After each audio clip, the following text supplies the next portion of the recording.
You can probably I've guess. seen some cool stuff on his Instagram. Oh yeah, exactly. But also, hang on, let me turn that down. That's too loud. I'm restarting Twitch because it's like in an infinite buffering loop right now. I don't know. Twitch, like, I have a love-hate relationship with these guys. I'm glad I didn't switch to Mixer. That would have been a huge mistake. So I'm really good that we stayed here. And I think Twitch does a lot of really good stuff, but man, it seems like the app struggles at times. I mean, it might be partly my connection issues that I've been having today. Yeah, but I've had enough too, and I've got this incredible, full gigabit bandwidth stuff that I'm paying ridiculous amounts of money for here. So. Yeah. Oh. There it goes. Come on, Twitch. You got this. You can do it. You can do it. The little train that could. At least I'm not the one having to run it. I just want to be able to mod. Oh my gosh. I have the saddest news. Oh, what? Hey, Mystical Unicorn Painting. Thank you so much. Good to see you in already. And I'm going to... Wait, hold on. There we go. All right. Yeah, sad. Well, there are a lot of sad news I had today, but the only thing relevant to the stream, Roxafarius. Yeah. He is retiring from all Twitch streams and modding for a period of time, and he sent me the sweetest message. It's not us. He sent it to others that he's involved with, and I have nothing but love for him. I think he's just got some stuff going on in his life right now. So I think everybody's dealing with stuff right now. Yeah, no kidding. Yeah, exactly. So, just blessings and good luck to Bill, our friend Roxafarius, and hopefully he gets all that sorted out. And in the meantime, we'll just kind of mod ourselves, or if anybody else wants to step up, maybe I'll put out an invite on our next Greyhawk Awakening, see if anybody wants to help be a mod, because I know you do a great job of being a pseudo mod, but you're a player, and I don't want you. Yeah. You do enough other stuff. I don't want you consuming modding. I can put in, like, when we're during the opening stuff, like I can put in all of our sponsor information. Right, I can do the polls at the end, but during the actual exactly. That's my point. Can't do any of that. I feel bad. Like I go back, Evelyn, I watch the streams again. Like I watched a little bit of last night's stream, and I can't believe how much I miss, because I think I'm staying engaged with the chat. I miss so much in the chat. I feel like going back to so many of our viewers and saying, "Oh, dude, this was funny. Oh, man, gal, this was hilarious." I miss a lot of it. Yeah. We have a very, very funny chat. Yeah, like I said, I think we have the best chat anywhere. I watch other streams. Without fail, the strings of puns that go on.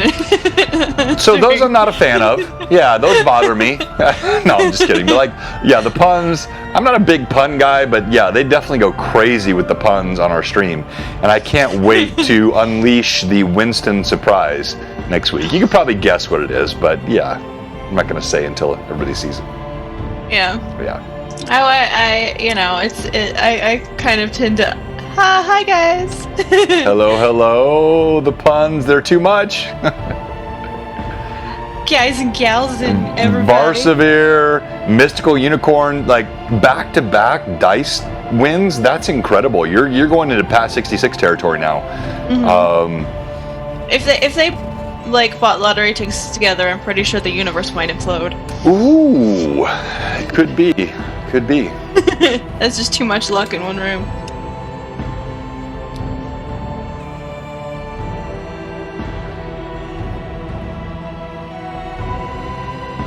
So, while we're waiting to start, I'm going to run up real quick and grab a refresh on my coffee. But I really want to talk to you also about last night and a little bit more of what we just talked about, what that felt like, and sort of that sharing moment. And how do you know sort of both what that feels like for you to have that role play moment, but then also that player knowledge battle between how much is too much, how much is right, and the sharing. Yeah.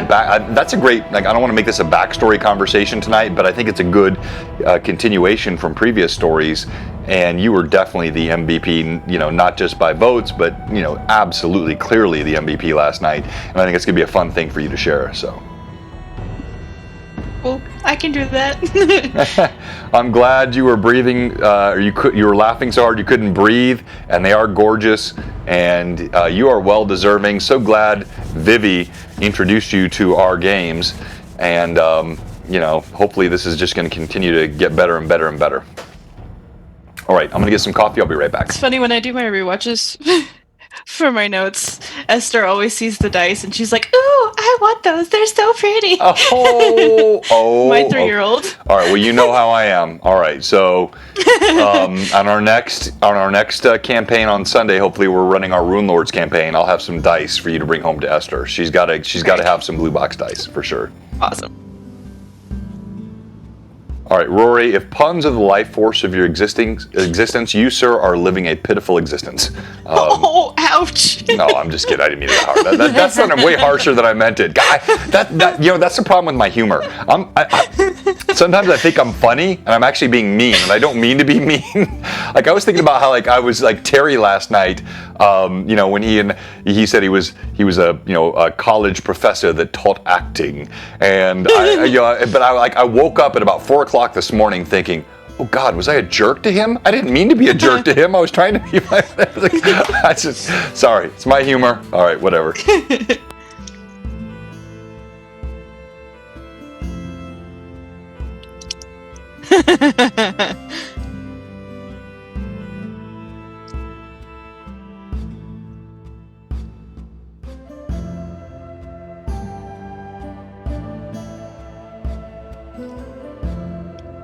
Huh? No, I'm just waiting.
All right, thank you. And yes, indeed, John needed a bit more coffee. Jack Bull. Like, Tolkien bashing is not in my heart, but I feel there will be a bit of that tonight, which is appropriate. And we'll talk about that because I'm a huge Tolkien fan. But there's also going to be some Gygax bashing tonight, which is even harder for me. So hopefully I don't anger anyone where they stop watching us. All right, welcome everyone to Blue Box, and good to have both Rory and Evelyn with us tonight. Of course. Oh, hey, wow! Thank you for the trail there, Rory. Wow, you flashing for the crew? All right. I was turning on my light, but hey. No, that's gonna be up on our next Instagram post, Evelyn. No, that's so. Anyway, Too many puns with that one. But. Yeah, you and your puns. So thanks everybody for joining us tonight, and yeah, Loremasters, Arcanum, dollar bills, Steve. Gotta make a living. Yeah, exactly. Like, people are looking away. Rory, easy there, man. The men of blue books. Yeah, exactly. So, hey, look, thanks for joining us tonight. We're going to have a lot of fun tonight. We've got some great conversations that we're going to have. And, of course, I want to say thank you to all of the folks that joined us last night for Greyhawk Awakening. We continue to grow incredibly quickly. And I think even more than the growth, what really gratifies me is the chat. You know, watching the chat, I can't catch it all. You guys are so incredible. And by the way, if I don't always respond, whether it's tonight or on our Sunday stream or our Tuesday stream, I do catch it later because I'll rewatch these things and I see so many hilarious comments. And so thank you everybody that's helping us grow and participating in the community. Now, tonight, we're talking Dragon Magazine 95, Tolkien influence on D&D, and building Middle-earth gaming campaigns, which of course we've done here at Blue Box. But you'll see up on the screen, first thing we want to say is shout out to Virtual Greyhawk Con. That's coming very, very quickly, so October 2nd through 4th. And our Blue Box team has an open game on Friday that's sold out as far as participants, but you can still sign up to view it. And so go to the Virtual Greyhawk Con site, sign up. I think there's a 200-minute limit on the viewers. Make sure you get in there and get signed up. That's going to be fun on Friday. Then we've got the actual Greyhawk Awakening crew on Sunday, and that's October 4th. And that will be, I think, a very interesting session because we're going to tie it together with a lot of things happening with my campaign, with Jay's campaign, and it's going to be a bit different.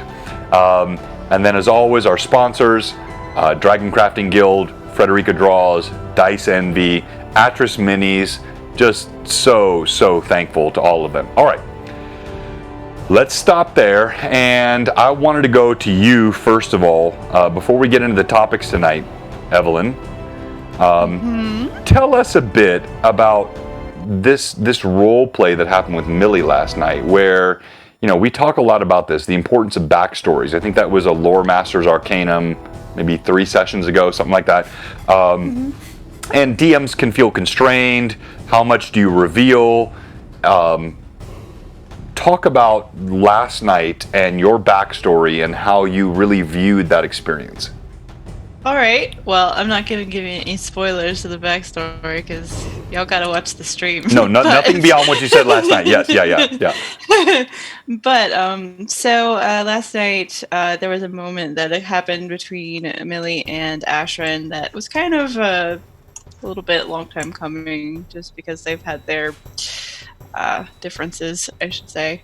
And Millie kind of opened up a little bit in a way that made sense for Millie to do. She's not a warm and fuzzy person, but she has some stuff that's happened to her, and she has vulnerabilities that she does not want to show to people because that makes her vulnerable to which I think makes her more relatable, maybe than any of your other characters. Like, I like all your characters, don't take that wrong, but I mean, Millie is amazingly relatable. But yeah, so she kind of had shared a little bit about, she revealed that she does have a younger sister, and that she spent most of her formative years being raised by a grandmother who was not a warm and fuzzy person, and put her in a position where she felt like she needed to escape from where she was, and so she kind of talked a lot about or at least referred a lot to that. And actually, both of those characters that she talked about were referenced in the letter that Millie had written that is actually up on our Discord. So if you want to see that, that's on the Discord. And that gives you a little more backstory to kind of those relationships. And I will put that up on our next Greyhawk Awakening stream like we talked about. So next Tuesday night, we'll pull that back up. But if you're not on our Discord, join our Discord. You can see that letter. It really helps you understand the... Sorry, Rory, do you want to say something? But yes, so the thing in my head last night, I completely kind of blacked out as I was doing that, and I had to like go back and I was like, what did I say? But I realized in the middle of doing it that like I was like, there was the argument between like how much information do I give and what specifically in character would Millie be willing to say? You know, there's such things as like, I know what I wrote for her, and there are some things that as a player I want to keep for later on, but then I have to also consider who she is and get in her head and think, okay, where is she at with these people? And she's seen, I think, enough vulnerability, at least from Brim and Lilith, that she felt comfortable enough with those people around that if she felt particularly in a hostile situation from anybody else, that she felt like she would be okay. So yeah. Yeah. That's the most I'm going to say about that. No, and I thought you did a great job with that, so thank you so much. And that to me is the essence of a backstory. It's something that can be uncovered layer by layer, something that the players and the viewers can really enjoy seeing as it develops. Should never be divulged sort of in one massive regurgitation of something you wrote in your history, but Right. just drives that intrigue, and Millie is a fascinating character. All right, so thank you for that. Rory, I think you started to talk a couple of times, and I want to make sure you have a chance to. Do you want to respond to that at all? How you felt that went? I was just coughing. Oh, okay. I can respond if you want, but I was just coughing. Well, I would like you to. Yes, let's try it that way. Okay. Yes. What's the question? Okay, then stop. All right, never mind. Are you asking like here's how I would go about? Well, the same yeah, thing no, that like I mean, it's that old adage, like yes, like whatever you think. Like I'm just looking for your interaction with it. But if you think you want to move on, that's fine. I'm not pushing you to it. No. But Yeah, I agree a lot with Evelyn on it. Like you got to. Part of it is, I think there's a third layer to not just repeat what Evelyn said. I think there's a third layer in which at what point are you in front of the camera and what point do you step out so you can let other people, kind of like we had in the fireside talk after the show yesterday, was right. Josh was saying, it's great to be able to not have to feel like you got to hog the camera or like someone else is doing that or the spotlight or however you want to say it. And so I think there's part of that plays into character background where when you can be comfortable with not always speaking, you learn how to layer in different aspects of what's coming. Mm-hmm. So that's a good point, Rory. Thank you. So for the chat, folks that watched last night, that fireside chat, was that something that you guys like? Should we do that weekly? Because we've not really. I've said it 3 or 4 times because we'll cut the stream and all the players and I will be talking afterwards, and I like we all have a great talk for like 15 minutes or so, and I've said several times like, golly, I think the players or the viewers would like to see this, and we did that for the first time last night, and I'm curious like how you guys felt about that. Like Rory, you always have great insight. Okay, yep. So Hobby Nut said that Millie appears is afraid to appear vulnerable, and that's why at times she seems to be, or seems, he corrected later, to be dominating. And I think that's really what you were conveying, Millie, right? Mm-hmm. I mean, she, not to reveal too much, but you have to think about the fact that, and she's said this before, but she was on a pirate crew, and she was the only woman on a pirate crew of men. So that's part of that too. You have to put up the facade to be strong enough to fit in with all of those people. No, exactly, and I think that's Even your conversations about half orcs and language and your experience, like it was so beautiful. And I want to move on from this, but I felt like that to me is the gorgeousness of the organic D&D. Like as a DM, I've got my ideas and things where it might go, and I talk about this a lot, so I don't want to overdo it. But it's not even necessarily about where you go or what foes you take on. Sometimes it's just about what topics get explored. And I don't know why I just felt like Ashrin should walk over to you last night and talk to you. It just felt right to me. And as she did, it unlocked to me, as I rewatched a bit this morning, the best moment of the game last night. And that is, to me, the amazing part of D&D and why I love this game.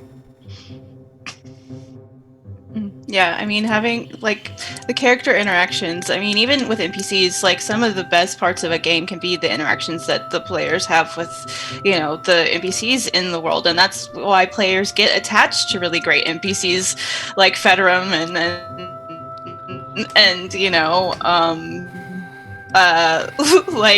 in our Rune Lords game, the librarian guy who I can't think of his name right now. Oh but, my! You those great characters. Really? I'm not saying the name until you remember it. I'll remember it. I promise you. I am deeply offended, young lady. But I mean, just in general, having really great ways to connect not only to the NPCs, but to the best things about D&D. It makes the characters richer and it helps develop it, because they're completely extracting what happened between Millie and Ashrin. And then there was that lovely moment that Vivi brought with Lilith just coming up and doing that little moment of kindness, completely unspoken kindness, that's been, a repeated gesture that she's done, is just kind of really lovely. And I love those kinds of little, relationship moments that comes with really great RP and playing with the really awesome players that I get to play with every week. So, well, no, that's so well said. And sorry, I got distracted there. So, people are experiencing stuttering? Really? God help! I mean, hold on. Let me double check here, because I don't think there should be anything happening. I'm not seeing it on mine. I'm not seeing it on Zoom. I'm not seeing it on Twitch. Let me check my stream. And here, I'll pull it up so everybody can see it here. 11 millisecond ping. Oh, actually, yes, that's not good. I mean, should be good enough, but that's a problem. 30, that's slower than I normally get by a factor of almost 10. All right, let's see the upload here. Sorry, guys, if we're having any kind of tech issues, I rebooted everything. Yeah, there might be something going on with Comcast tonight. I throw Twitch under the bus a lot, but it might be Comcast tonight. All right, so that's, I think, really good. Yes, Crimson Ale. And no, it's not just you. Like, Krenzelin, thank you. Like, I know it's, hopefully it's gotten better. Let me, loading circles twice. Nixel, oh my gosh. Like, are we better now? We're real stuttery. Oh, wait. Might look better now. Yeah, like, I mean, there should be no reason. I don't see anything wrong here. Nothing on my PC, nothing on my stream, except a little bit slower download. But even that 30 Mbps should be fine down. But yeah, I don't know. The major. All right. Okay, so I've been stalling. You know why I've been stalling? Because you're trying to put off talking about this? I'm so hesitant to talk about this tonight. I'm scared. I don't know. I love Gary. I love Tolkien. I just respect all of these folks. And yet, what we're going to talk about tonight, oh, there is a storm. It could be, okay, good. I didn't do anything, Crimson Ale. I don't know. Like, well, it's fine. I'll take the credit. But something just like... no, we're all wired here. Yeah, thank you, Nixel. Like, we're all wired, and So I have a question. Like, we do pretty well tonight. We got a good number of viewers. We seem to get fewer followers on Wednesdays. I don't know why. Like, it's not even a ratio. Because we don't do the "What are you doing" thing on Wednesday. Is that the problem? Is that it? Okay, because like we get like every week like 20 followers on Tuesday with like 60, 80, 70 viewers. We get like 1 follower, 2 followers on Wednesdays with like 30, 40 viewers.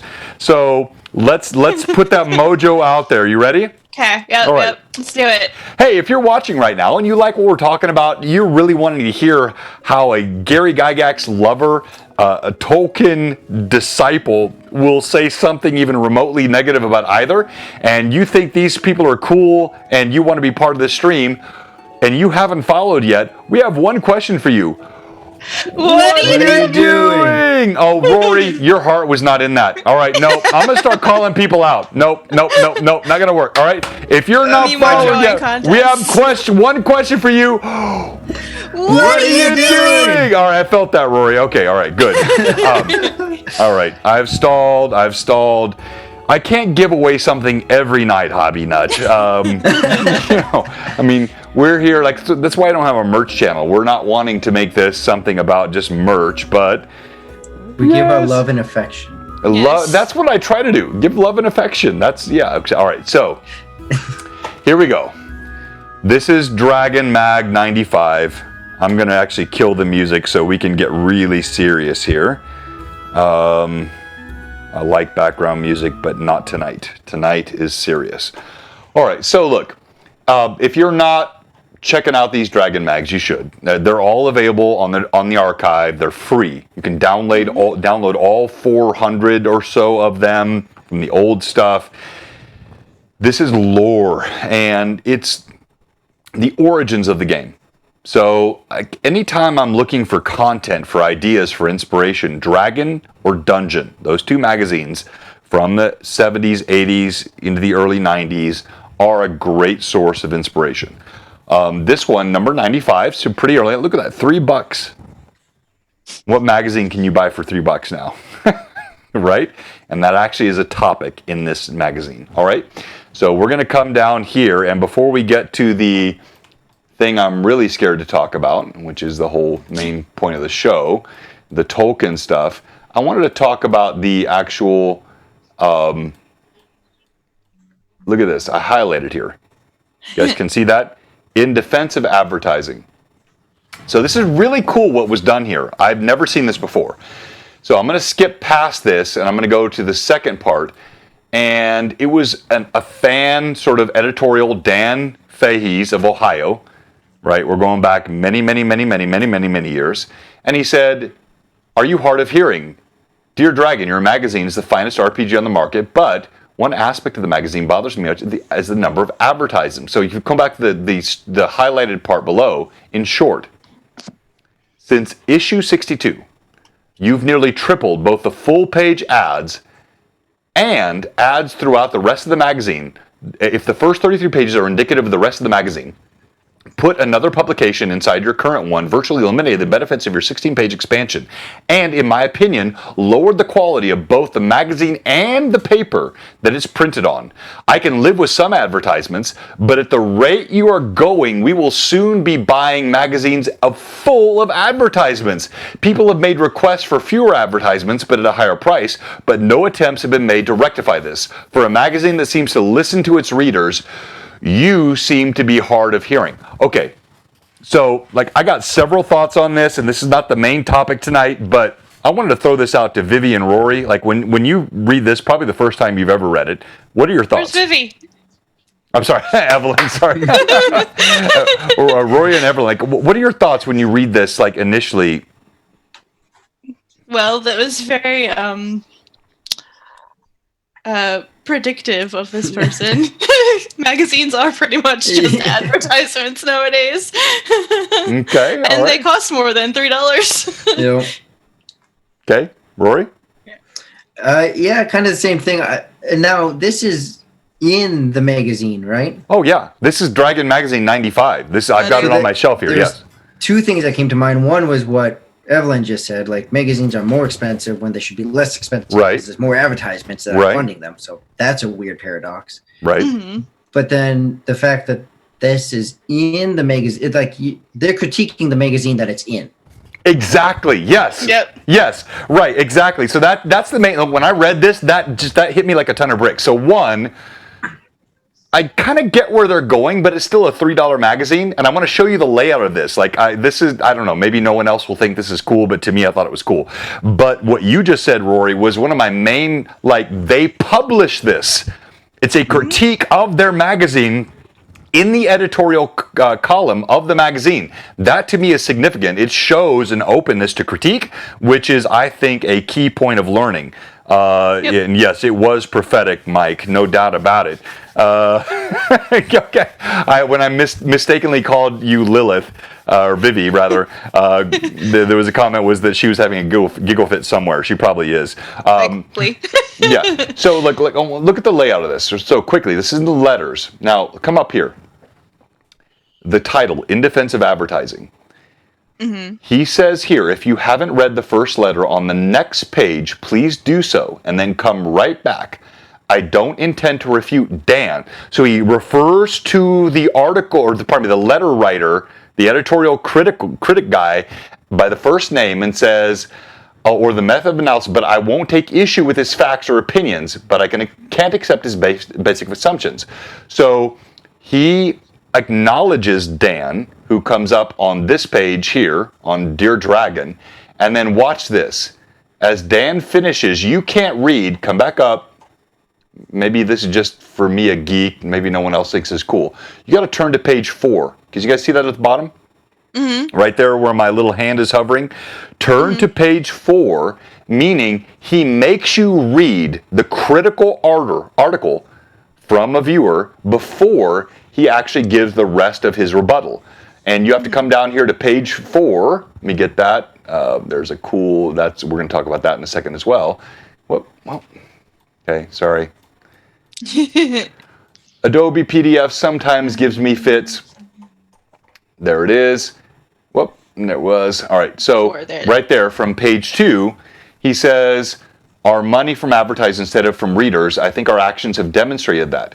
So he refers to Dan cynically foreseeing the rise in price. There's still $3 an article here, and that's important because advertisements fund a lot of the creative content that was happening in the Dragon magazine. And I just, this is all from the original D&D guys, and as I'm about to criticize Gary in a moment, I thought I should give an homage to all of his work and the people and what he created here. They were not bad people. They actually published critical authors in their content. So let me look, as I'm going to look at the chat, and I'll let Rory and or Evelyn say anything you'd like to. Go ahead, Evelyn. I'm trying to flip back to the page for the article we're using tonight. There we go. Yeah, I mean, it's I think at least as far as like publishing that sort of thing, it makes sense, and it's a good thing to look at, especially because, if they even had more than this one guy sending in these letters about complaints, it's good to kind of just go ahead and cover it and say, this is what's going on. So. No, exactly. Yes, and that's right. And I'm looking at the chat, by the way. Dead on. Thank you, Greyhawk Mike. For Nixel, the Orc Journal, if we don't have that, can you pop that again in the Discord creds, or pardon me, the chat comments, Evelyn? I don't have anything Orc Journal? for Orc Journal. Oh, we don't. All right, so I didn't realize. So we should get that up. I'm sorry, I didn't know we didn't have that. I need to get that. So that's Christoph Nolan. He runs the main one now, but that's been around for a long time. The Orc Journal is a dedicated quadrannual periodical of all things Greyhawk. Very cool content. I've actually given away some of those. I don't have one in here with me now because it's in my room. I was reading it this morning. You definitely want to check out Greyhawk Online, GHO, Greyhawk Online, Orc Journal, Christoph. Great content for old school gaming. All right. I'm going to skip ring removal, although I thought that was pretty fun. I highlighted it there, but we don't have time for that. And let me just go to the main topic tonight, and I'm going to bring back up, I don't know why, I just like music in the background. As you pull that up, John, one little comment. Maybe it's just me, Sure. the way I look at it, but although he refers to Dan and his critique, structurally, he hides Dan's comment within what he's saying. Even so, he refers to it. He refers to the author and to go read it first. Wow. But he still puts his commentary first. Wow. And you had to highlight it for us to see it. So okay. So argumental structure, he is still. All right, good. I'm in a fighting mood tonight. No, that's fantastic. I like that's this. That's a good point, for sure. No, I want to talk about that for a second. So I'd like the viewer's opinion on this, because to me, I felt the opposite. If I just put your hard of hearing first, it probably doesn't garner the attention it does if the editor and the main sort of purveyor of the content of the magazine pops something in there and says what he wants to say, but he's quite, kind in what he says. I think it draws attention to Dan's article, but maybe I'm wrong. I'm not. I want to know what our viewers think, because I had the exact opposite thought. I thought by sandwiching it, a prelude and a suffix with the Dan article, first one, like not tucked third or fourth or fifth, first one right there between the pages. I thought it was an attempt to really highlight that critique and then respond to it in a way that was respectful. But you feel differently, and I'd like to know what the viewers think too. We're waiting for their response. No, I said you and the viewers. Okay. Yeah. Okay. So imagine this. Imagine the layout being recently, are you hard of hearing? Recently, we've had brought to our attention that there are some people that are in disagreement with the way that we've been running advertisements. And now I talk about Dan's point of view on this. Right. He is taking the front line of the reason for the rest of what's being said. Where here, I have the option through confirmation bias to not skip down to his article and read what you wrote first, and then read what he read. That's fascinating. I love that, Rory. I really do, because to me, I'm not seeing confirmation bias. I'm seeing like in an Oreo, I like both parts of the sandwich, but the cream in the middle is important. And what he's doing, like, he could have just ignored that article. For sure. Like he could have popped that in the chat, or pardon me, in the different and not highlighted it at all. He called it out in a very intentional way. So I think, like, what you're saying maybe is okay, hold on. So I think what you're saying is, he called it out. Maybe that was a common criticism back in 1985 when this was published. Maybe Dragon was getting more criticism about their articles and their advertisement ratio. And so he chose to use this as a means to deflect from, okay, all right, I'm seeing what you're, I'm picking up what you're dropping. I like that. All right. So you would like the sandwich, Hobby Nut, Real Dorgrim. You said magazine 89 is how it was printed. Yes, I know. I've seen the same thing. Now, Walter Hosking said he only gets broken links when he tries to get any other Dragon mag on that page. I'm not sure about that. Like, I've got the whole archive. You can download every single Dragon mag in that archive. So message me on Twitch if you're having problems with that. Whisper me. I'll make sure I get that to you. But you should be able to get all the Dragon Mag information. Hey, thank you, Abram Array, for the follow. And we appreciate that. We are a fast-growing D&D Twitch channel, and we're just talking. All right. I got to stop stalling. Here we go. Talks. We gotta face it, John. We gotta talk about this. I know, we gotta face it. Exactly. All right. Here we go. So, the Tolkien influence on D&D. And this is page 12, I believe. Yep, it is page 12. Yeah, we can get through it. Here we go. Nope, Demi-Humans, that's actually a pretty cool article, too. You can see, like, page 14 in the PDF, page 12 in the actual Okay, magazine. Stop showing off. That's all really cool stuff. Oh, no, hold on. Crap, let me go back. Before I get to that, I didn't show. So I mentioned this earlier. The idea that you have articles and advertisements from the aforementioned Iron Crown Enterprises, and there's one of those I just skipped over too quickly. Help! I'm struggling with my view here because it's slow, and I'm trying not to just waft through this in a way you guys don't see it, but I believe, right, there we go. All right, so here's the first one. Rolemaster. Rolemaster was Iron Crown Enterprises' advanced sort of gaming system. It was like the original MERP, Middle-earth role-playing, with all the advanced rules. So you've got arms law, spell law, combat law, character law, That's where all these tables came from, by the way. So these guys advertise regularly, and I'm showing you page, whatever this is, 3 here, and they're on the last page, and they're on the last page of almost every single Dragon Mag I have over there on my shelf. So they were a big part of advertising in Dragon Mag, and I think that's important contextually with what we're going to see here in a moment as Gary is talking about that's a much quicker way to do it. All right, I got this now. The influence of J.R.R. Tolkien on the D&D and AD&D games. All right, so let me, don't read and cheat that yet. But Rory and Evelyn, when you think D&D, what have you felt about the Tolkien influence? Absent this and what we're going to talk about tonight, how much have you felt that was part of what created D&D? I mean, it seems pretty, before I read this article, extracting that, because I did read this today. You did, yeah. But extracting that information pre-reading this, I would have... I believe that there is a great deal of Tolkien influence on Dungeons and Dragons.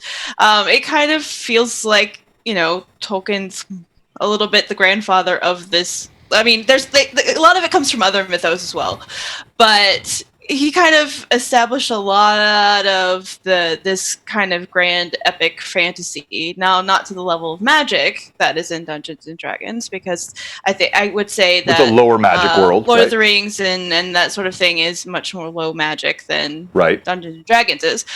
But I would say overall, what we see, at least now in particular, because I was literally an infant when this magazine came out.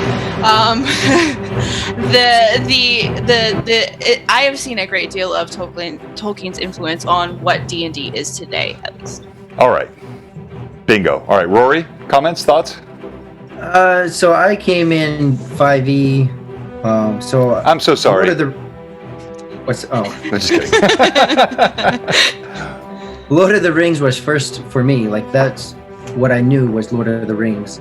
So it was just a natural blend that, sure, there's elves and dwarves and all this stuff is the same. As I tried to explain the game to people, which epically fails until you, for a long time, until you just say, it's storytelling. Yeah. But, I tell people, it's like Lord of the Rings, but you play the game, right? And in that, if I'm not mistaken, Lord of the Rings was actually written in the 30s, correct? Yeah, that's right. 1930s. And then Gygax came around in the 60s. Mm-hmm. Right, but okay, so and you don't have the benefit of this article, Rory, so I'm sorry to cut you off. No, I do not. But I think you gave me the perfect segue, so let me please leap off the platform you've given me. That was on purpose. Okay, yeah, I knew it was. You totally planned it that way. I knew it was. We're so orchestrated here. No. Everything's scripted. No, he got this 5-10 minutes ago. All right, so if you look at what Gygax says here, this is the article. This is 1985. And he says, a frequently asked question or assertion is the case of those who don't bother to ask, deals with the amount of influence that J.R.R. Tolkien had on D&D, or role-playing games. And the answer to the inquiry is complex. Yeah, I bet it's complex, Gary, when you're worrying about IP, and you've got this incredible... I mean, again, no disrespect, Gary Gygax is my idol. Luke, I love what he's doing. I do not want beef with anyone with the last name of Gygax. I rep their stuff everywhere. So please know this is done in the most honoring way possible. But it's all, there was a lot of crap that happened with TSR in the 80s. There was a lot of legal battles, a lot of argument over IP. There was a ton of drama that was living around this time, and to me, I see that influence in this article. He says, highlighted there, while there are bits and pieces of his work reflected hazily, I believe his influence on the whole is quite minimal. And he goes on to cite then so many other, like Jack and Jill or Conan, which I love Conan the Conqueror. That was fantastic. Or I think this is where it got really interesting. He says here, from those literary fruits came the seeds which today's most popular role-playing games grew. The concepts bloomed.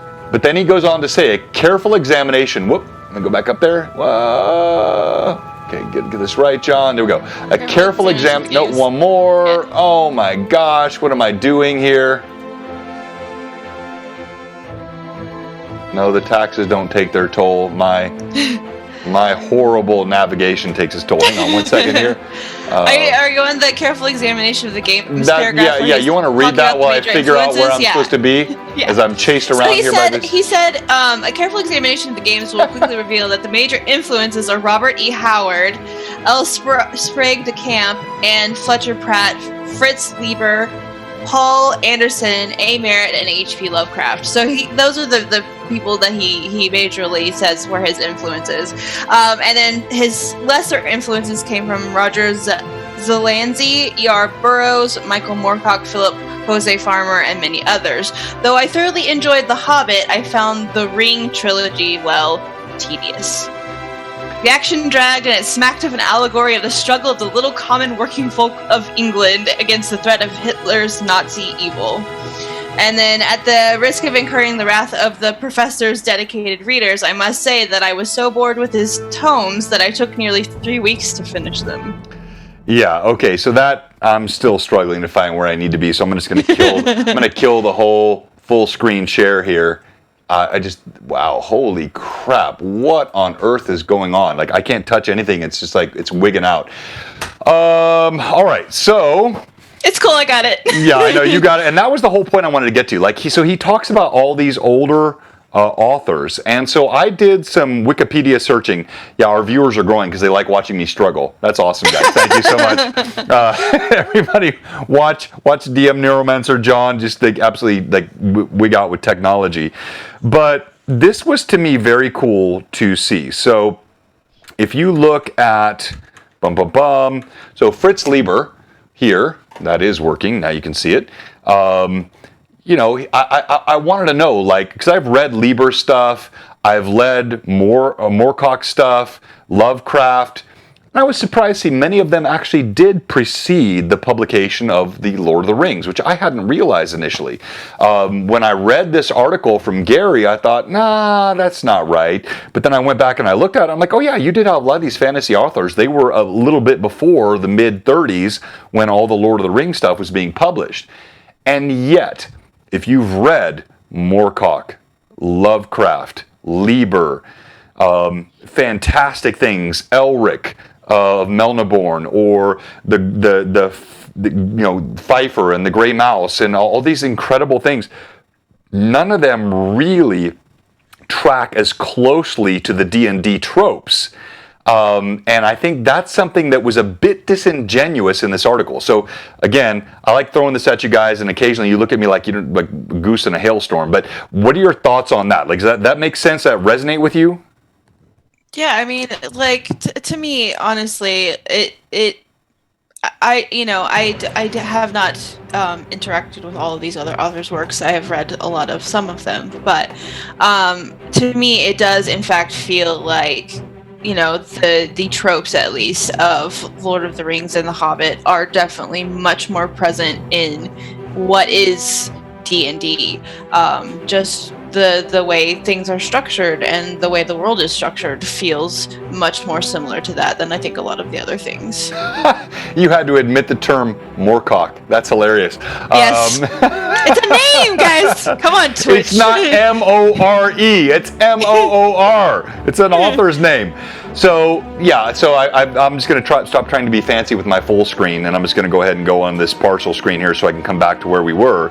But I think that's dead on. And Rory, like, this is all new for you, right? Like, have you read any of these authors? I'm sorry, that sounds so... I didn't mean that deprecatingly. Like, dude, do you read anything? But, like, I know you're newer. Read? Yeah, do you read? Do you know words? No, I'm sorry, I didn't mean it that way. But like, I know you're newer to the game. You're a 5e newer player. So, like, have you read Moorcock, Lovecraft, Zelazny, any of these older authors?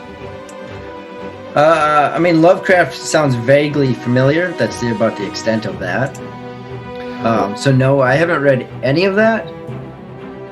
Yeah, I mean, Lovecraft is definitely your mind flayers and all of those, like, things that can steal your mind kind of characters in D&D. That's all Lovecraft. No. If you know of Lovecraft, then that's kind of where his influences come from. There's actually a game. This is totally a tangent right now, but there's actually a game based on Lovecraft's works called Call of Cthulhu, and it deals with a lot of that. Like, you are trying to keep your sanity as a player in this game. That is the point of it, to solve whatever the crime is. It's more of like a thriller mystery type thing, but you while dealing with the Lovecraftian horrors and trying to hold your mind together. So, Exactly. And there's a lot of that in Dungeons and Dragons. There absolutely is, and look, not just that. It was said earlier by Greyhawk Mike. Hey, thank you for the sub. Good to see you, Carlos. Carlos, we got to get that call lined up, dude. I really want to feature some of your content here on Virtual Greyhawk Con. So it's on me. It's not you. It's on me. I got to get this scheduled. We will get it scheduled. Greyhawk Mike, I do think it was absolutely downplayed a bit. And Carlos, you're right. Lieber, the whole Thafford, Grey Mouser, Lankmar, all of that was dead in the Lieber stuff that I read as a kid as well. So I feel like coming back to the hallowed ground, I feel what fools go where angels fear to tread. I'm doing that a bit tonight here, but him saying, well, okay, so I'm going to throw some glory and some shade. So Gary said, I was so bored with his tomes. Speaking of Tolkien's tomes, I was so bored with his tomes, it took me nearly 3 weeks to finish them. Okay, all right, nice humble brag. The Hobbit, the Fellowship, the Two Towers, the Return of the King, that's a lot of reading. You get that done in 3 weeks? And you think you were bored? You're killing me, man, because I would not get through those books in 3 weeks unless I loved them. I thought it was such a funny comment. For sure. But then he said Gandalf, now this actually resonated. Gandalf as ineffectual, plying a sword at times, casting spells, quite low magic. I always felt like Gandalf seemed underpowered to me. Now, I'll separate that, particularly with the movie.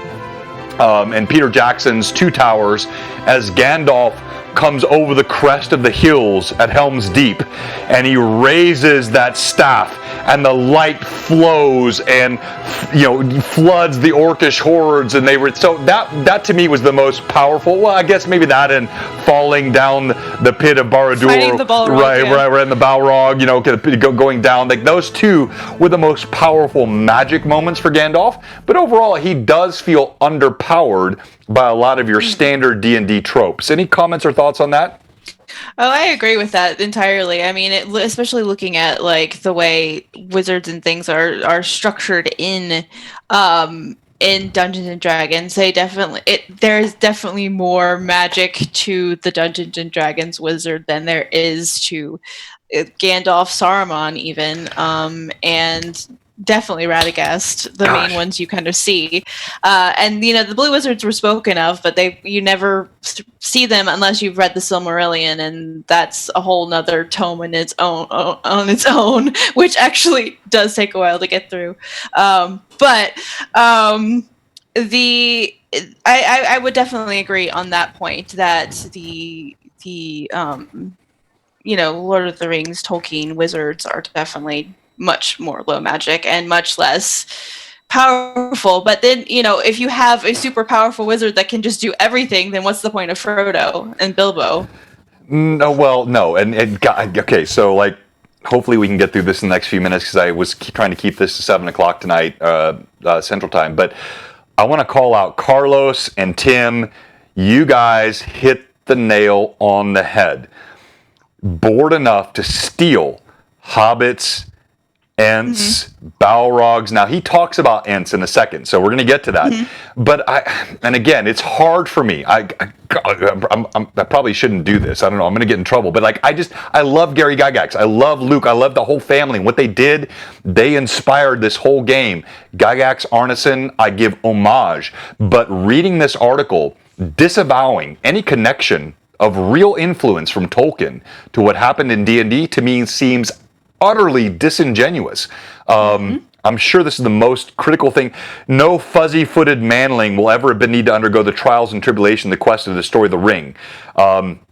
He feels like Tom Bombadil was his favorite.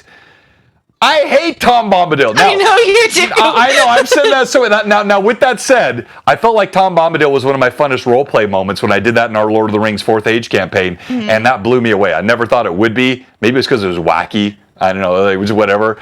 And of course, that's the one we lost to the I know, and that's the one I lost. Yeah, exactly. The video's gone. It kills me. Like, I was doing these sort of ad hoc rhymes off the top of my head, but I never, like, when I read the books as a kid, even, I was like, Bombadil? What? This is stupid. I don't like this. He came out of nowhere. Yeah, it just felt like a tuck in. And here, Gary is saying it's his personal favorite, and I'm so unaccustomed to having any opinion different than Gary Gygax. I read this and I was like, what? No, that's not my favorite. I actually laughed out loud when I got to that point in the article because I was like, John's going to have opinions about this. I did. You're absolutely right. No. So go ahead, Roy. I would actually be curious about a couple things. One would be, and you, at least the way I heard it, you kind of alluded to it earlier, and that's the literary style of that particular time. Yes. Right? So maybe how that played into it, right? So when he makes the comment... he was bored. Yeah, he's bored reading these tomes, right? He's giving acknowledgement that how tongue-in-cheek is that? How much author to author is there this understanding that, I see what you're saying, kind of between authors, kind of communication. And then the other part would be, I knew I'd forget it. Go ahead. You're fine. Oh, it's the same. I kind of see the same thing. And it's just this rhetoric that we read earlier, the way that I perceive it with the article from Dan, Are You Hard of Hearing? Mm-hmm. He could just say, look, I wasn't inspired directly by him. I was inspired by them. And, hey, forget all this 1900 stuff. Mythology's been around for thousands of years. Okay. Yeah, so we're going there, which by the way, is a great property. This stuff's been around for forever. Mm-hmm. So he just playing this political game of lawsuit culture at this time, well, still now, but at this time, when he could be more direct, even with the article above. Yep. And he actually deals with that later on in the article, talking about like dwarves coming from Scandinavian mythology. Well, I was going there next. Yeah. Bam! Segway Pro. Yeah, it was a cool Segway Pro. Except now I want to fight you, Rory, because I feel like I get that. That makes sense. But that's exactly the argument you make when you're fighting IP lawyers, when you don't want to have this challenge to what you're doing in your game. And so he talks about the seeming parallels and inspirations in the game, which to me, golly, like you guys are forcing to be more critical than I wanted to. He said Tolkien took the name of Ents from the old Anglo-Saxon word for giants. But he did say the treatment was inspired for them as trees. But he said the same sort of creature appears in the game's orc from Orcus, another team for ogres or orc-like creatures. And then he talks about hobbits. And he says this is borrowed from legend, but the Tolkien lore did personify those diminutive stalwarts, and the names are virtually unique to his work, so not really unique. So if you had small people in any other literature for the last couple thousand years, then Tolkien's reference to them as hobbits was not unique. No. And then dwarves, on the other hand, are well-known Teutonic Scandinavian myths. I think this quote here, the seeming parallels and inspirations are actually the result of studied effort to capitalize on the then current craze for Tolkien's literature. Now think about this. This is 85. What kind of craze was there for Tolkien's literature in 85 compared to 2019, 18, 17, 20? Like, we're going through the roof for Tolkien literature now.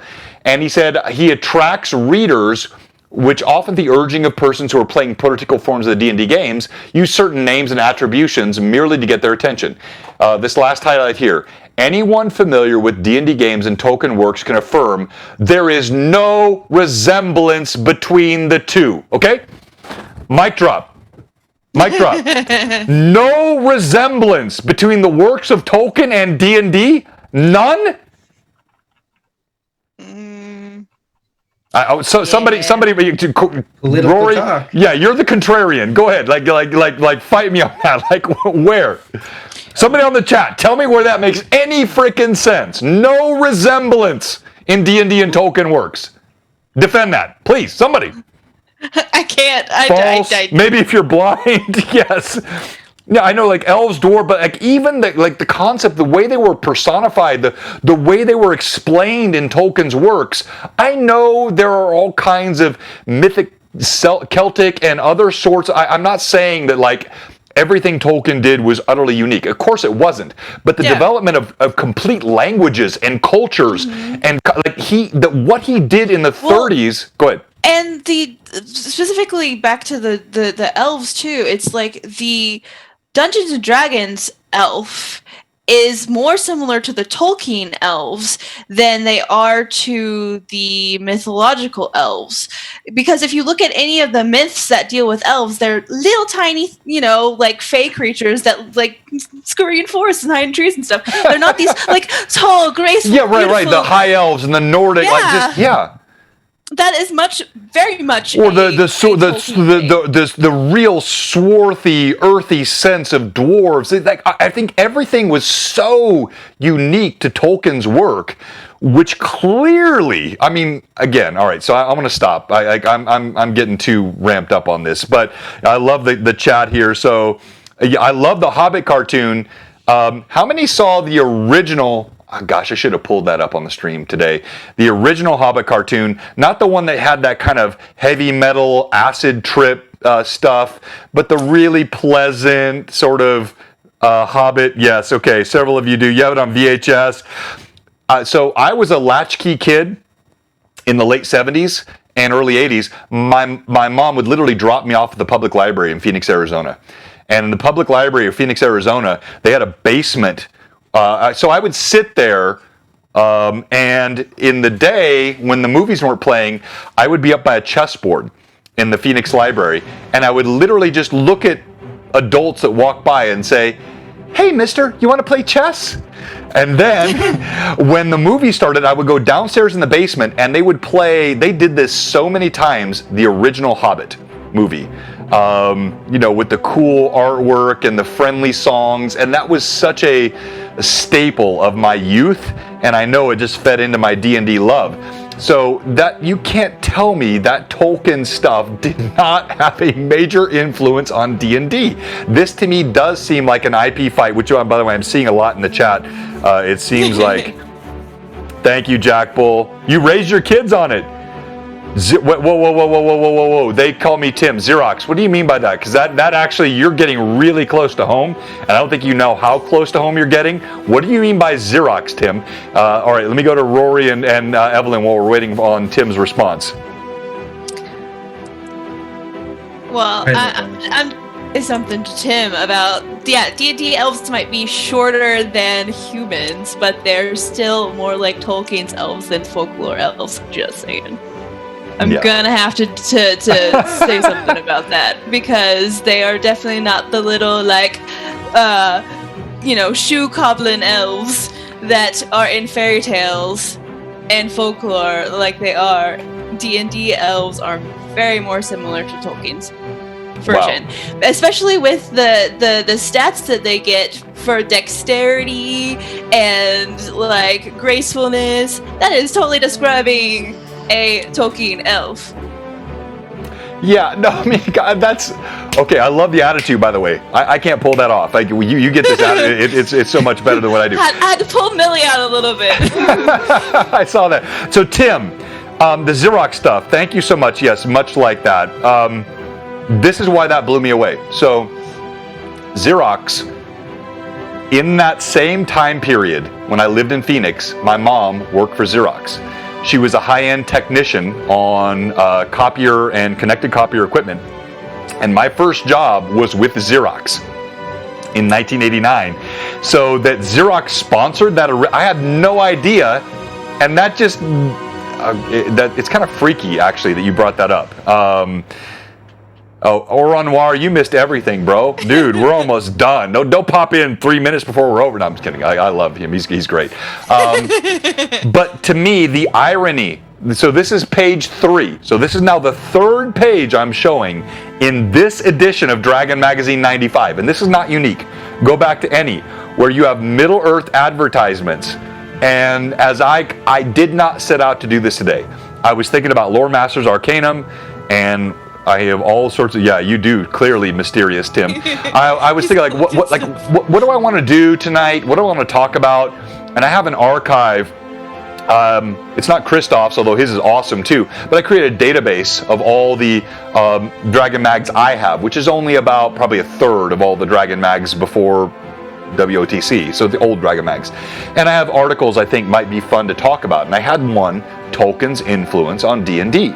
And I looked at my spreadsheet today and I thought, yeah, that might be cool. Let me pull out Dragon Magazine 95 because I had inventoried that previously. And when I looked at it, I was like, whoa, wait, what? No, what? No! All right, so any last thoughts on that part of the topic before I talk about what I promised, how to run a Middle-earth campaign in D&D, because I think that's a great thing to do, and I want to give Rory and our viewers and Evelyn a chance to say anything you'd like to on that topic. Yeah. Well, I mean, I'm playing in your Lord of the Rings campaign right now in the 4th Age, and it's awesome. Well, you don't play in it; you crush it. I am currently trying to not let everybody die by Draco Lich. And Caligon, it was the big surprise of the campaign right Caligon, now. Yes. Okay, so I know we got a lot of mini fans here. Hang on, let me try not to do a Rory belly shot here, but pull this. My bad. No, my shirt covers, hey, sir. See, Carson recommended a calendar, so there we go. Hey, I'll flex on you with a calendar. You want to go? So this guy, this is Ancalagon the Black, reborn for the 4th Age. If you know the story of Melkor, Morgoth, and the original massive dragon, this Ancalagon made Smaug. This is probably pretty appropriate. Smaug would be about the size of my Winston horse last night. Ancalagon leveled mountains. And he made an appearance in our 4th Age campaign a few weeks ago, and the party is in the middle of fighting. We'll see what that actually looks like. Fighting this guy. I'm just gonna keep shooting some beams in at that him. That's all I got. 4th Age campaign. But that's actually Caladrax, I think is the name of it. It's a Reaper mini from one of the original Reaper things. Love their stuff, but he's become Ancalagon. Thank you, Mystical Unicorn Painting. We appreciate that. So much good content. So here, let me go back. Yes, all the mags are available in PDF. I can pop that in the chat if you don't have it here, or if you can do it while I'm talking, Evelyn. Yeah. You just go Dragon Magazine Archive. It's NNN art, something like that. Yeah, it's really easy to find. Pop that in there, and then Smaug was he was at Calicon's little beach ball. No, not even that. He was more like a tennis ball. No, probably like a ping pong ball to Ancalagon. Ancalagon is monstrous, and that's a very, very horrible thing that party is facing. Only TSR and Dragon Magazine would have ads for that. No, it's so true. I don't know. It was an interesting age, and I was growing up in that age. That's where I got those Middle-earth role-playing crit tables from, because I was playing both. And if you played that old MERP ICE system, it was really, really hardcore. It was the opposite of 5e. I'll put it that way. Detailed. percentile tables for everything. Like, you really had to be hardcore dedicated to play that Loremaster series. Now, if you were in it at that time and you like that, that's got an audience. But it was really interesting to see the juxtaposition between what was going on with D&D at the time and this primarily percentile-based system that you had with Iron Crown Enterprises, and it was really fun stuff, but a different era for sure. And yeah, Tim does seem mysterious. He always has mysterious info. Carlos, man, so glad you've been in tonight. No, so many people overlook the gnomes. Oh, Gimbal, that's hard. Did you see that? Carlos said just because of their height. Yeah, well, that's what he said. No pun intended. See? Yeah, exactly. But gnomes could be very. Thank you, Not Great RPG, for the raid. Oh, by the way. Not Great RPG, our good friends. Hey, look, and if you have not checked them out, they make my room look like a concrete bunker. They've got fantastic decor. They do true old school role play.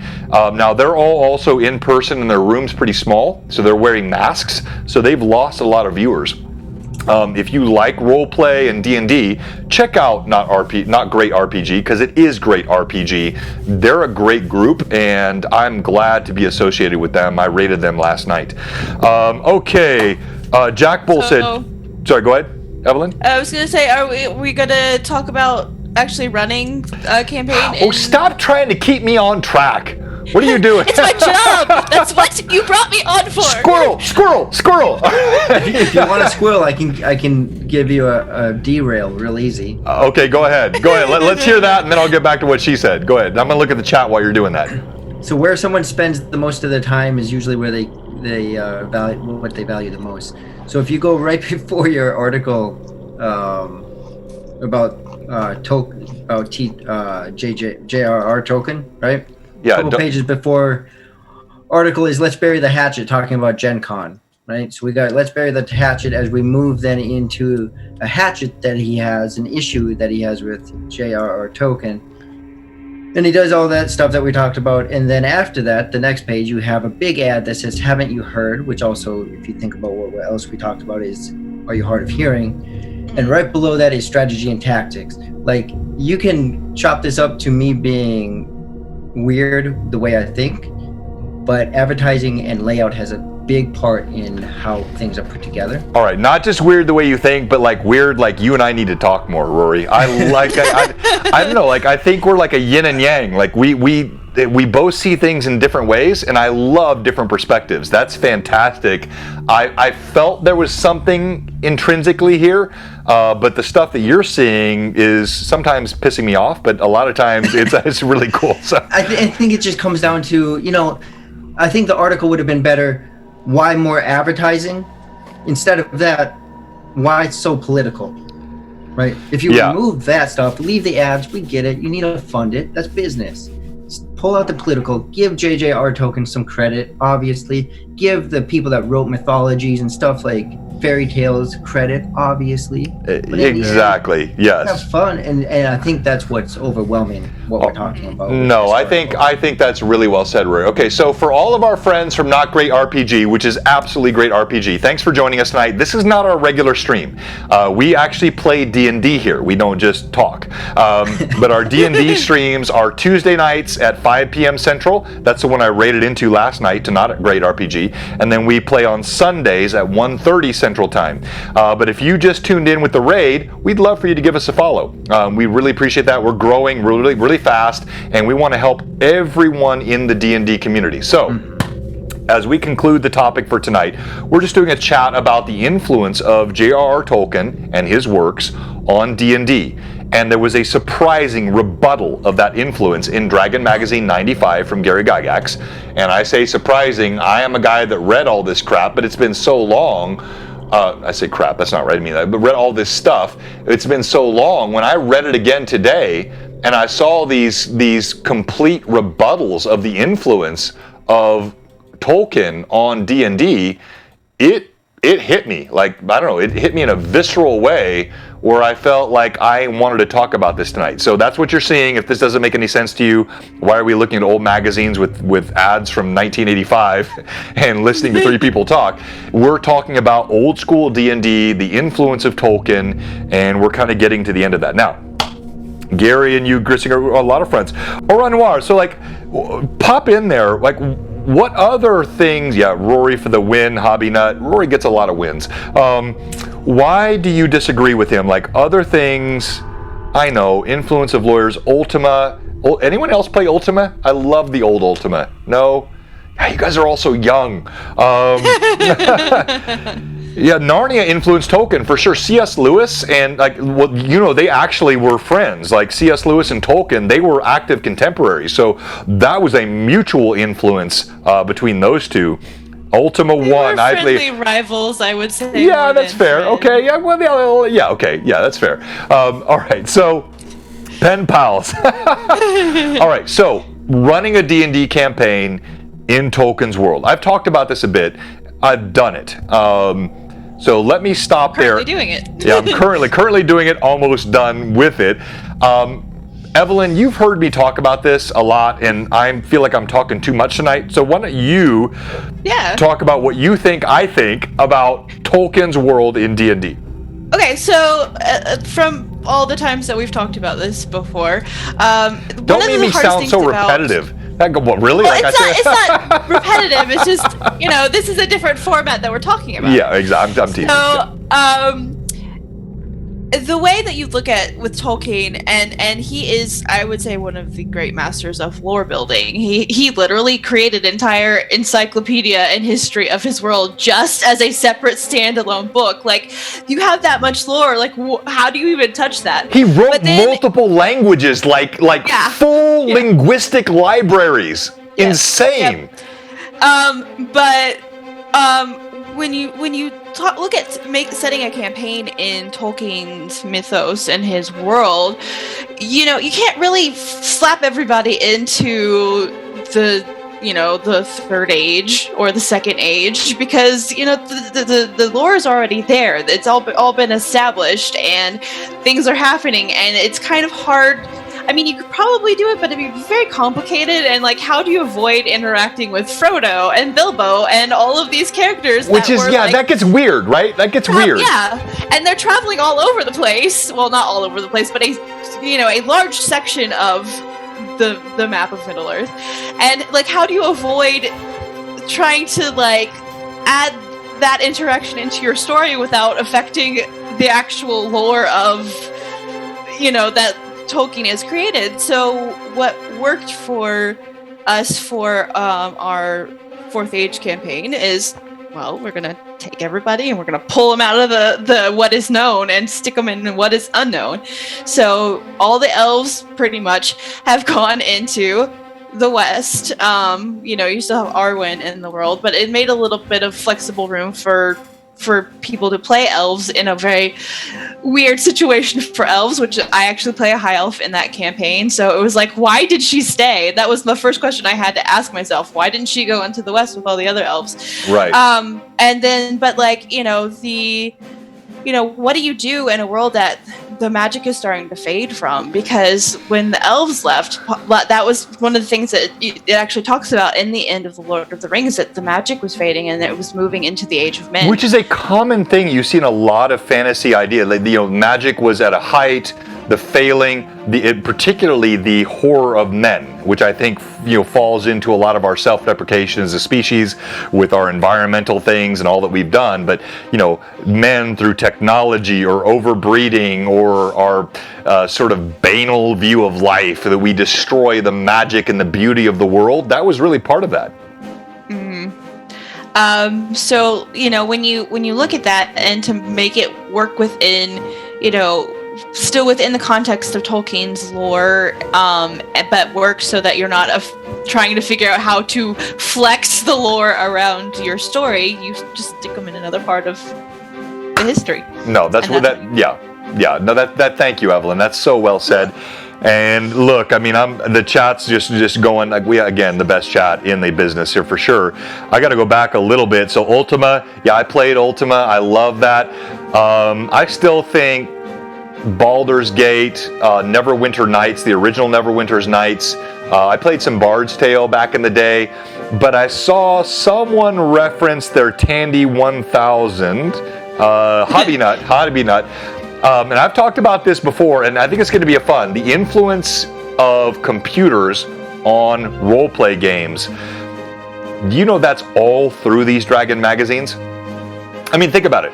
And it's every magazine in the 80s and in the 90s had sort of computers on gaming, because you had the birth of the PC world, and they knew it was going to impact how games were played. King's Quest, Quest for Glory, like Zork! all of those sorts of... Zork! Yeah. You're right. Yeah. Space Quest, I mean, all of those, like, those sides of things, the RPG games that were, set in various ways that you could make choices, and there were puzzles involved, and it was all influenced by those role-playing games, the tabletop role-playing games, so... Exactly. I'm sorry. I'm watching this. That you're so right, Evelyn, and this chat. I forgot all about Pool of Radiance. SSI Pool of Radiance. That was one of my favorite games. I love that game. Farmer Giles of Ham. Zork was to play a pirate. All right. So Zork. I played Zork. Let's see if anybody can. If you know this already and you heard me talk about it, don't pop it. But if you're guessing. Tell me what the original home... Gosh, we're way over time. I got to close it up. I'm just having too much fun. The original home computer system, the original PC, the first PC readily available to consumers was that you could play Zork on. I played it. We're going to wait for the chat. Azure Bonds, yes. The great thing about those old games, by the way, they were all on BASIC.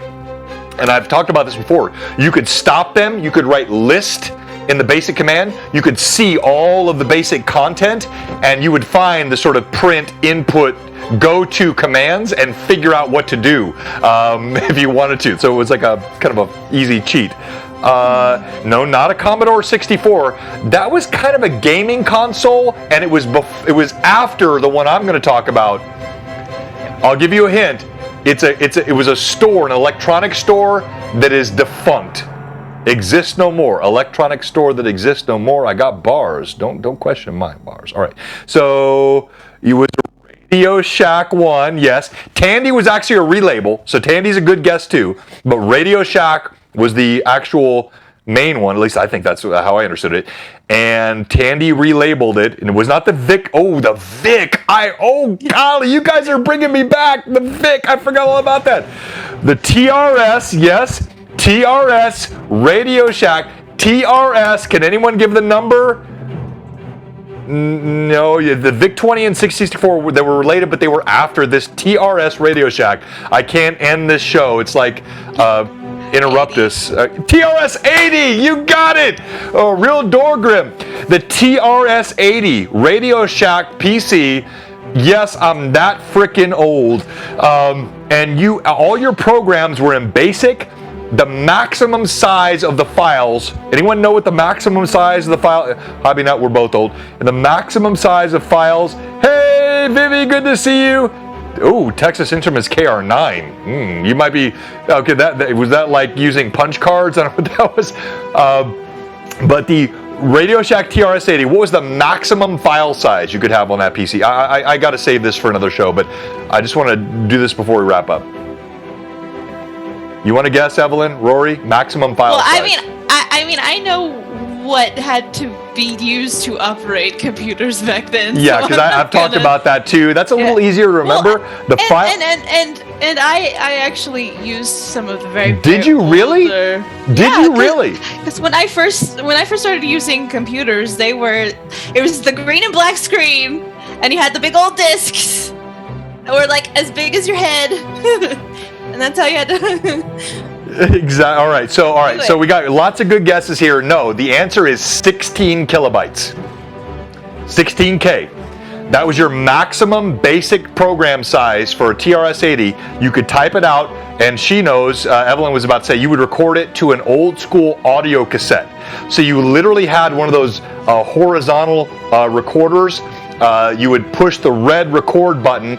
Your machine would push out the audio baud rate to it. 16K was your maximum file size at that time. And by the way, 16K, when it was put in a book, page after page after page, was monstrous. As someone guessed, I love the 64K. No, that was a few times. 125 megabytes. No, sir, not even close. 16 kilobytes was the maximum size, and that was the influence of gaming with computers on the early D&D stuff back in the 80s. So that'll be a fun session and a future stream. Maybe that was a cathartic way for me to get away from the Gygax bashing I've done on the stream today, because it really hurt my heart to say anything negative about him. But with all that said, any other comments from Evelyn, any comments from Rory, or from our stream before we close up tonight? I'm waiting for the tape deck. You did wait for the tape deck to load. You had to rewind it. I mean, totally like, yeah. So there were the floppy disk. What was the first floppy disk? Let me just, while we're waiting for any other comments. Most people think, well, what floppy disk did you know? 11-inch. Holy crap! Was there an 11-inch? No, 5 1/4 was what I thought everyone would guess. 5 1/4. That was kind of a standardized. There was one before the 5 1/4, 8-inch. That's it, Tim. Yeah. Tim got it. Now maybe there was an 11 I don't know about, so I'm not, I don't know. But yes, 8-inch. I had Xerox. Back to what Tim said earlier. My mom worked for Xerox at the time. After my TRS-80, she brought home a Xerox PC. Xerox made personal computers back in the early 80s, and the floppy disks, this is why they were floppy. 5 1/4s. They were like 8 inches. Waka waka waka waka. You could wave them back and forth. They were these massive floppy disks that you would pop into this machine. It's better than punch cards, but it was truly old school. 15-inch. No, come on, Rory. Giving a bigger number than everyone else. All right. So such a fun chat tonight. Look, I want a disclaimer. I have nothing but love for Gary Gygax. Nothing but love for the Gygax family.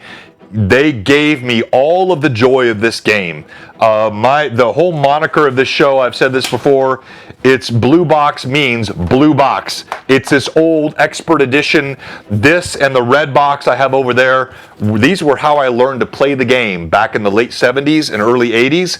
So nothing that I've said tonight was meant to be disrespectful, but I just think it's an interesting retrospective on the balance between the love of the game and the reality of the business that was existing at that time in the 80s.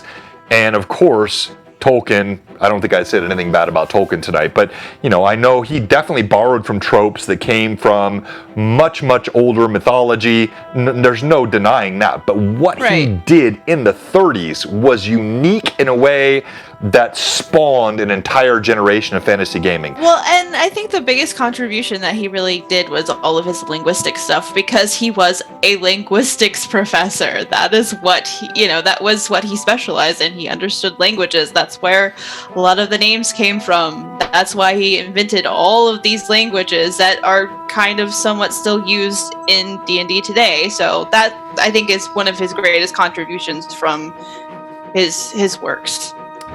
That's well said. I want to comment on the chat, but before I do, Rory, anything else you wanted to say in closing? Thank you so much for joining us tonight, by the way, Rory. I knew when I invited you that you would be, not just tonight, I mean into the whole Greyhawk thing that we're doing here and all of the Blue Box stuff. I knew you would be good.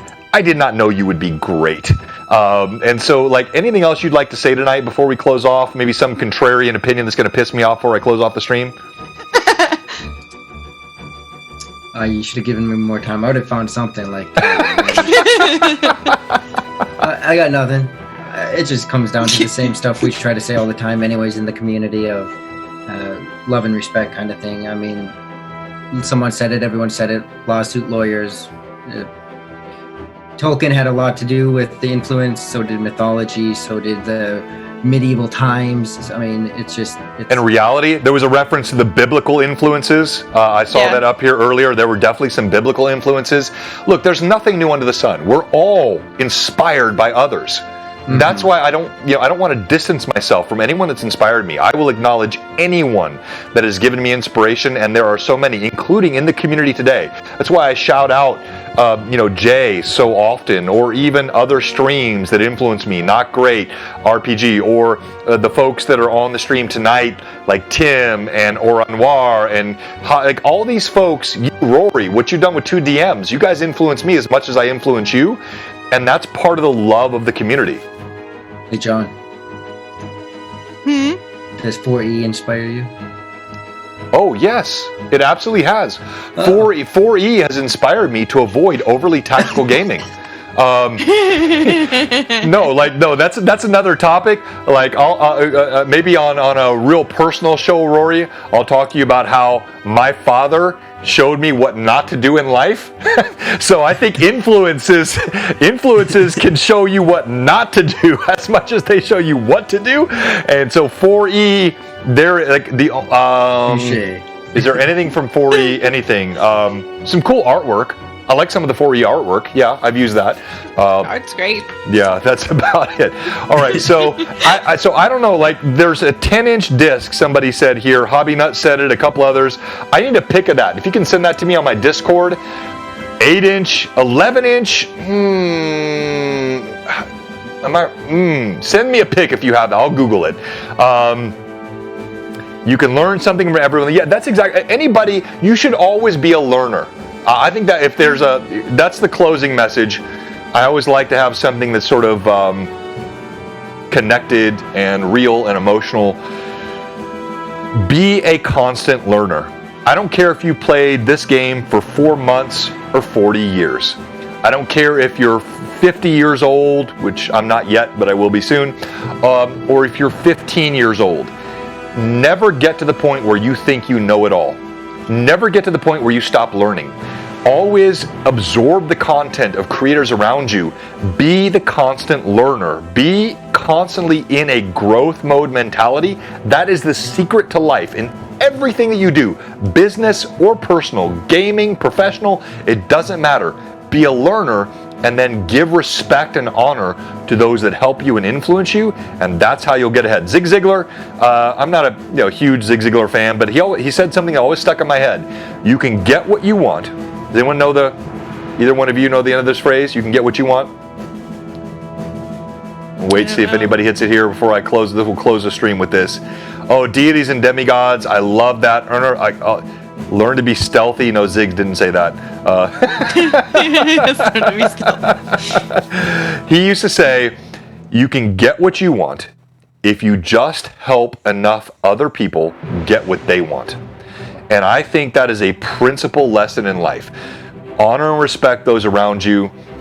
Help them contribute to the community, and you'll get what you're after in life. So I think that's the concluding thought from the Blue Box session, where I actually criticized Gary Gygax, which I didn't think I would ever do. Slightly responsible for the braid. You should feel slightly responsible for the braid, Miss Queenie. Zig was inspirational, yes. No, the original Unearthed Arcanum, Jack Bull, that's probably one of my favorite books from my childhood. Absolutely, and the Dungeoneer Survival Guide. All right, so we're done tonight. This is Blue Box. Let me see who we can raid. This is just me and total. Whoa, wait. Oh, hold on. Sorry. Nope. What? Did we forget something? Yes, I forgot. I had something I wanted to close with tonight. So if you're still with us and you didn't go off because you thought I was going to leave you in raid. So in keeping with this idea of being influenced by others and giving back to the community and putting that in the context of the strife that we're struggling with in our world today, I think this is, and I mean this in a truly honoring way, in no way intended to be glitchy or cute. This is genuine. I see all this addition war. I see all this combat between whether you 4E, 5E, 3E, 355, Greyhawk, Mystara, Dragonlance, Eberron, like Wizards of the Coast, TSR.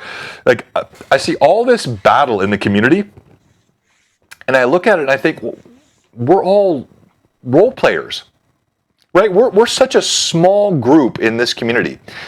We're a very small piece of all the gaming. Like Fortnite kicks my booty. Like all up and down. Like I'm happy about my 16 new followers last night, and I got a few new followers tonight. I'm thankful.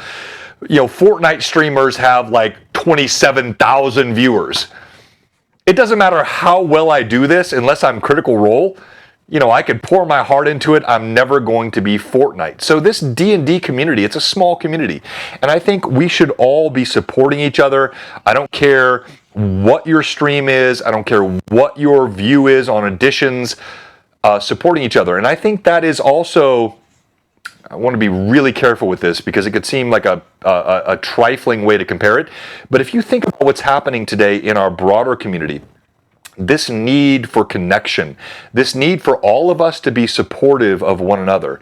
And do either of you, well, I guess, yes, it's up there at the top of the screen, so you know it now. I don't know. So this is Rodney King. I lived in Los Angeles when this happened. And I remember this so clearly.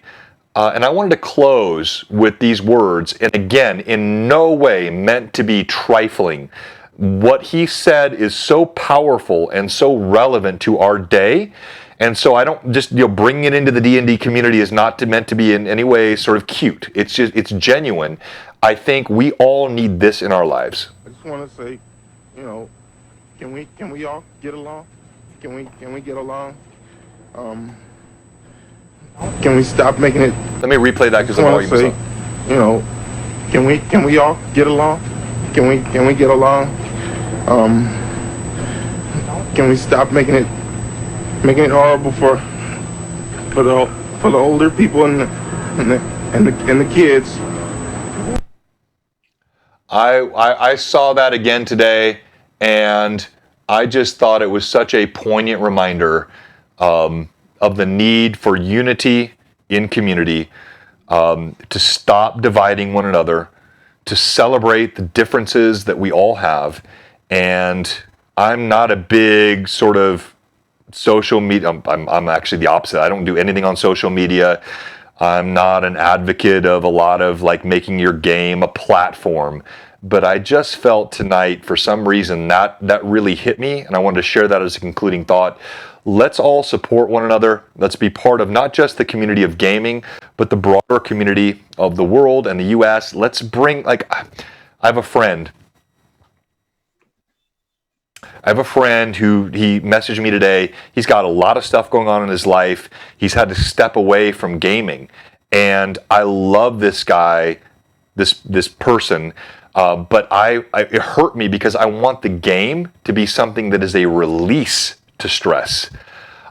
This is the escapist society for me, right? When I do this because it is an outlet, and it should be a place that we can all come, be connected, be honest with each other, have an outlet for creativity, and then not make it something which is a distraction or a heartbreak. And so I just think that's a great way for us to conclude the show tonight, which is now 30 minutes over. But last chance, Rory, Evelyn, I don't know. Like I feel like I give you guys like stuff you can't respond to. Like you were just like, oh yeah, John, that's right. Or no, John, I disagree with you. I don't know what you're going to say about it, but like if you have anything to say, I want to give you that chance before we close. I mean, I'm just going to say what I always say, and I love you guys. All of you guys. I can't make hearts, so I want like something like this. There we go. I'm so bad at that. There we go. Got it. Rory, anything for you? No, I mean, it's the same comment I made just prior to that. Just the enjoyment, have fun. which is what Hobby Nut said. Live life, or no, Jack Bill said, I live life like Gimbal. That's Hashtag awesome. Gimbal life. No, it is different. All right, so hey, thank you everybody. Last chance, if you haven't followed us, give us a follow, and we are going to kick off a raid here. So let me see who is up tonight, and you can watch me do this. I like to show people as I do this, if you've not seen this process. And we're going to go to our Twitch channel here, and you go to Creator Dashboard, and you click Rate a Channel, and we see which of our friends are up, and I don't know any of those people. All right, so can anyone recommend Zebashu Art, Motor City Ray, or Natural Ones? I don't really think I know too much about any of those streams, and if no one can advocate for them, I'm not going to rate anybody tonight. I don't want to throw our viewers. I'm not saying anything bad about those folks. I just don't know them. A place we don't know. Yeah, the natural ones sound familiar, but I can't give you a solid recommendation on it. Yeah, they sound familiar to me. Does Gimbal... Dragons in the Dining Room are currently streaming. Well, why don't I see them? I follow them. They are live. Oh, are you sure it's not a rerun? Let me check. But I'm seeing them live. Hobby Nut says, being that we can't find anyone, we just have to stay on. Forever. Yeah, people keep trying to and I guess it probably is well suited because people are enjoying the longer streams. I'm just trying to be careful and not get in trouble with my wife. I don't see anything that says rerun on here. So yeah, I think you're right. I think they're live. I don't know what happened. I don't think I stopped following them. All right, so we're gonna raid Dragons in the Night. By the way, they're another Greyhawk online, or pardon me, virtual Greyhawk con contributor. They're gonna be part of the virtual Greyhawk process. Good folks over there, Dragons in the Night. We've been longtime friends. They really are good. Yes, Extort 4711, exactly right.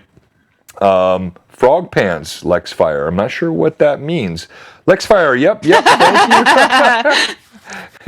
you. I'm sometimes wondering if innuendo is just like rifling past me as I'm doing these streams.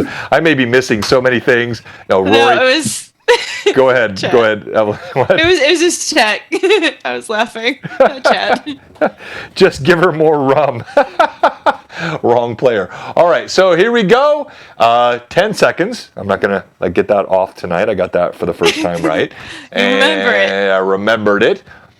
Thank you, Rory. Thank you, Evelyn. So much fun to just chat with you guys. I don't know, just I always like Wednesday nights. It's to me it's low stress. I'm always so focused on delivering, a great show on Tuesdays and Sundays, and not just for the viewers, for the players. I want the players to have this great experience, and it shouldn't create stress. It didn't when I was 12, but somehow it does now. Hey, Saul, just Saul. Is that a Breaking Bad reference there? But anyway, we're holding you to a higher level of expectation than your fellow 12-year-olds did. No, that's exactly right. I could just show up and we could just say fart or something and it would be hilarious. So, hey, Siegzilla. Oh, you're just because we're about to raid you. Thank you for that, but And much love to Dragons in the Dining Room and all of our friends in the community. And again, hey, let's be good to each other. Let's all get along. All right? And this is Blue Box signing out.